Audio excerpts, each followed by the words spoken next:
So we're going to talk about How Much Room for Memory, and this one also, like the Drake Equation, I thought was a very funny play. You have the Adam Silver and Eldon character, which even more than the gay characters in the Drake Equation, I thought were endlessly amusing.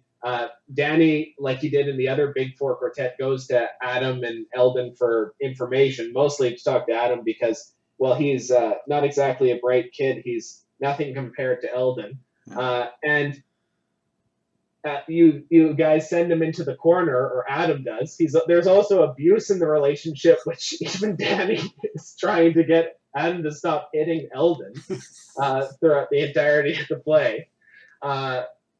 There's also a wonderful scene where you're talking about your plan to get Kathy, and Eldon just maps out the entire scene out of nowhere. He's shown himself to be borderline retarded throughout the entirety of these three plays, and he's able to perfectly go from step one to step three about how you'll get this girl. And you say, it's kind of scary how you've done that. You're sort of a dumb shit, and you just came out with this.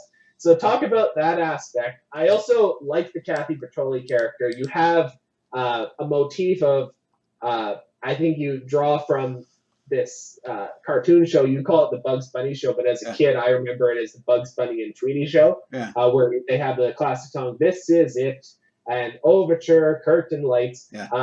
And they play that in the beginning, and I think they just basically sing Valerie Bertinelli's name in these scenes that interrupt the drama. Well, yeah, they don't sing the Bugs Bunny song because that would be copyrighted, but it would be something similar about Valerie Bertinelli, and the director and the actors could work that out. This is another example where I try to give over to the creative element right there on the stage. And you mentioned Valerie Bertinelli, so you'll have these people thinking Valerie Bertinelli or whatever.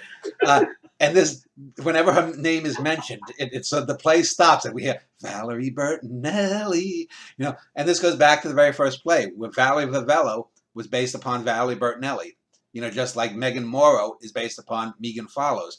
And that's because the Kathy Bertoli character, as shown in the play, somewhat resembles Valerie Bertinelli, although Danny says she's not as cute, but she's sexier. But to get so anyway, the play is about Danny's pursuit of her, just like we had the play where he pursued the Charlotte girl, and then he pursued the gorgeous black girl, Fran, and now he's pursuing this girl, Kathy. But he, in all three plays, and in the fourth play I eventually, do of this, Danny gets all of his information from the computer Jews, which are these two gay guys, Adam and Eldon. And Adam is the taller of the two little wieners. And by this play, the third play, you don't have to read the first two plays, but by this play, it seems that Danny and Adam have a sort of grudging respect for each other. Because if you remember in the first play, Adam is as scornful of Danny Wagner as Eldon is, and Eldon is the bottom. He's the bitch, and Adam is the top, and he's the man in the relationship, presumably. But Adam also is probably bisexual, since he wants to get blown by hookers in the first play, and then he wants to get Barry Manilow tickets in the next play. And I think in this play, he basically says to Danny, I'll get you the information, but now you owe me. So Danny's going to have to pay him back in some way. But Eldon nags him the whole time, too, and Adam says that he's like a girl, and Eldon says, but hairier. And Danny can't help but snicker. Yeah. And so yeah, and so in this play we get a little bit more of them. In the first two plays, they are just seen in the program office, basically arguing, bickering with each other, and then sort of flapping their gums at Danny. In this play, we actually see a couple of scenes of them outside. One is a scene after Adam's agreed to give the information. Adam seems to know all these girls that Danny wants. He helped tutor Kathy in the previous play, or in one of the other plays. He grew up with the Charlotte character, and he knows who the Fran character is. So Adam is sort of, it's almost as if Adam has some kind of preternatural ability, like he's the puppet master of this high school in a sense.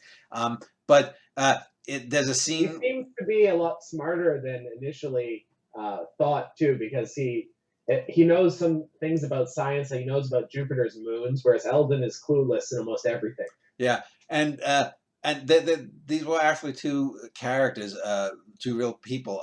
But there's a scene here where Adam and Eldon are watching Danny with the quote unquote linebacker, which was this big girl who was part of Kathy's coterie. Kathy was the queen bee. Yeah.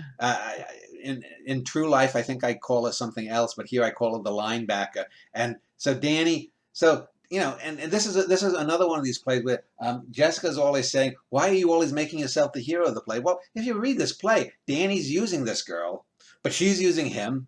Kathy's using people. Adam's using people. You get a portrait of these high school kids. It's sort of like Dynasty, one of these '80s soap operas, TV soap operas where everyone's using everyone for some cause or whatnot. And you're also the Tess Tully character, the linebacker. She's also a possible lesbian. She may be using Danny just as a beard. Yeah, that's certainly possible. And then there are a couple of other girls, the sycophants, the high school kids that just because a lot of this is set in the high school. And this play compared to the other two plays, it's not as rich as the Charlotte play. It's probably it's probably on the same level as the Francine play. Yes, I would agree. But the thing that separates this is you get a greater exposition of the computer Jews here. There's also the prologue begins with older Danny recalling some memories. There's a character, I don't believe that she makes an appearance, Joy Jones. Yeah. As he's scrolling through a bunch of the women that have been infested in his life at some point. I think that's a very interesting scene too. You also seem to have a motif throughout your play where you'll have a scene like that, and then it will naturally tie up in the end. So you'll have a similar scene, and you'll change its direction. You'll flip it 180 degrees. Yeah, and that you can't just. I mean, realistically, okay, I'm going to write a play here, and it's going to be about a bunch of self-centered high school kids.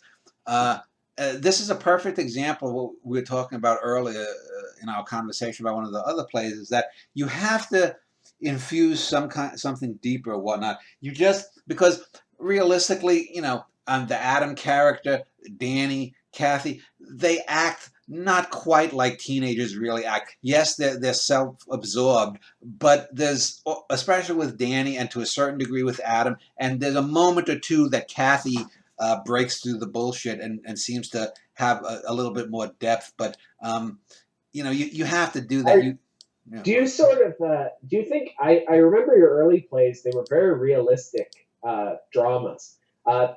These ones seem to be playing with realism a lot more, in the sense that you do get someone that's not quite a teenager, or this doesn't seem quite like Danny would be at 22. But at the same time, you accept it because of the meta-narrative of it all.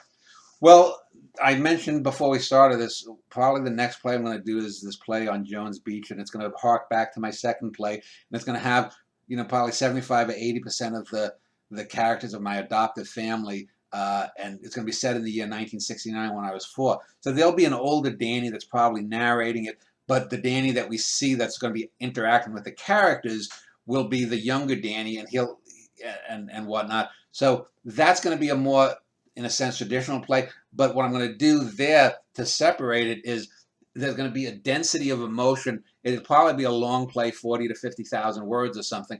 But I don't know exactly what I'm going to do. But because you don't want to just keep doing the same thing over and over again. How many, I've written probably about 35, 36 females that I was enamored of. Some of them that I slept with, some of them that I just went out with, others that rejected me wholesale. You have to, do something. So sometimes the context, the real context, gives the clue. The stuff with Prince and the Desdemona character, by having it set with the rock star Prince's place, that's a good in. Having the gay posse with Carissa, that's the in there. Here, I use the computer Jews because successively, Kathy of the big four was number 3 on my list. So I'm going in reverse order. Charlotte was the girl I wanted the most, and that's the richest, fullest play. Francine was the goddess that I just wanted to to fuck the brains out of, although she was a terrific girl as far as I remember. Kathy was the sexy queen bee that I really knew I didn't have a chance with because she was too popular. And then the final play is going to be on this Polish girl that I knew that I'm still working out the details of how I'm going to approach that. But so you have to spice it up in some way, some parallax that gives an insight into why would 35 years later this artist still be writing about these young girls who were just really no different than most any other girls, except that they were the ones who crossed the life of this artist when he was a child or a teenager. Well, that gets back to what I mentioned to you before in the first play. I was never to them what they were to me. Yeah.